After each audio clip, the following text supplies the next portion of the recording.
اسرائیلی حملوں میں شہید فلسطینیوں کی تعداد 2000 کے قریب پہنچ گئی۔ غزہ سے نقل مکانی کرنے والے 3 قافلوں پر اسرائیلی طیاروں کے حملوں میں مزید 70 فلسطینی شہید جبکہ سینکڑوں زخمی ہو گئے۔ مغربی کنارے میں غزہ کے شہریوں سے اظہار یکجہتی کے لیے کیے گئے مظاہرے پر اسرائیلی فوج کی فائرنگ سے 16 فلسطینی شہید ہو گئے جبکہ غزہ پر بھی ٹینکوں سے چڑھائی کر دی گئی۔ غزہ میں اسرائیلی بمباری کے بعد یرغمال اسرائیلیوں کی بھی لاشیں ملنے لگیں۔ دوسری جانب یہودی آباد کار میں بھی فوج کی موجودگی میں نہتے فلسطینیوں کو گولیاں مارنے لگے۔ عرب ٹی وی نے اسرائیلی فوج کے جھوٹ کا پول کھول دیا۔ تحقیقاتی رپورٹ سے ثابت کر دیا گیا جن 4 فلسطینیوں کو جنگجو کہہ کر گولی مار دی گئی تھی وہ غیر مسلح تھے۔ لبنانی سرحد پر بھی اسرائیلی فوج کی گولہ باری اور فائرنگ سے ایک صحافی جاں بحق جبکہ 6 زخمی ہو گئے۔ لبنان پر اسرائیلی حملے کے جواب میں لبنانی مزاحمتی تنظیم حزب اللہ نے اسرائیلی فوج کے 4 ٹھکانوں پر فائرنگ کر دی۔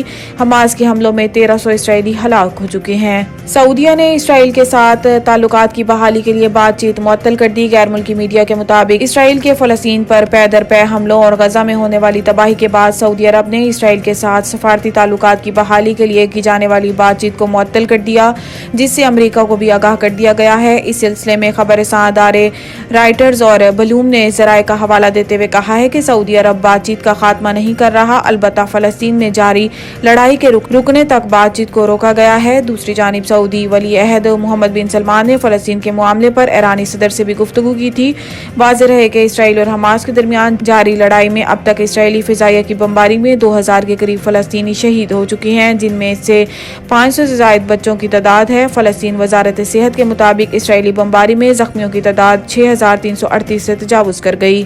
تربت میں فائرنگ سے ایک ہی خاندان کے 4 افراد سمیت 6 مزدور جاں بحق 2 زخمی۔ پولیس کے مطابق 2 نامعلوم مسلح افراد کی فائرنگ جاں بحق افراد کی لاشیں اور زخمیوں کو اسپتال منتقل کر دیا گیا۔ پولیس کا کہنا ہے کہ تربت میں فائرنگ سے جاں بحق اور زخمی مزدوروں تعمیراتی کام کے سلسلے میں موجود تھے۔ پولیس جائے حادثہ پر پہنچ گئی اور اس نے واقعے کی تفتیش شروع کرتے ہوئے ملزمان کی تلاش شروع کر دی۔ پولیس کا کہنا ہے کہ تربت فائرنگ واقعے میں جاں بحق افراد کی شناخت رضوان، شہباز، وسیم، شفیق احمد، محمد نعیم اور سکندر کے نام سے ہوئی جبکہ فائرنگ میں زخمی افراد میں غلام مصطفیٰ اور توحید شامل۔ پولیس حکام کا بتانا ہے کہ تربت میں فائرنگ سے جاں بحق 6 میں سے 4 افراد ایک ہی خاندان کے تھے۔ جاں بحق افراد میں 2 سگے بھائی، ایک کزن اور ایک ماموں شامل۔